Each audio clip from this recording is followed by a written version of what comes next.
In the wake of former President Yoon Suk-yeol's ousting over an illegal martial law declaration, South Korea faces a snap presidential election. The current favorite, based on polling, is liberal progressive candidate Lee Jae-myung of the Democratic Party. A former factory worker turned human rights lawyer, Mr. Lee has held positions as mayor and governor in major jurisdictions and hopes to take his experience to the office of the presidency. His campaign stresses democratic restoration and economic revival and proposes constitutional reforms to diversify power consolidated in the executive branch. He is known as a reformist politician, and he does put things in action, whether people agree with his agenda or not. But what is clear about him, regarding his reputation, is that he does things. Lee's main contender is Kim Moon-soo of the People Power Party. Mr. Kim is a former labor activist who served as Minister of Employment and Labor in the previous administration.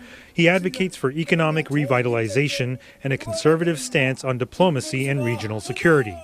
Analysts say Mr. Kim's main challenge will be distancing himself from former President Yoon while trying to hold on to a divided conservative base. His strategy would be to consolidate the support from the conservative camp.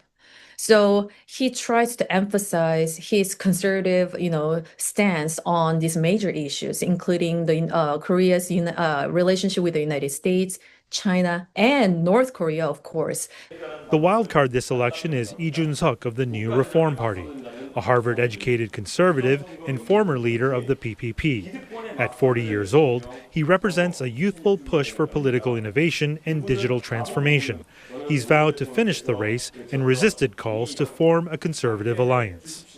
By sticking to his principal positions and by maintaining the image that he wouldn't be balked so easily, he is a man of character, and he's a political leader of principles, would be tremendously more beneficial to Lee Jun-suk as a new hope for conservative, supporters in Korean politics.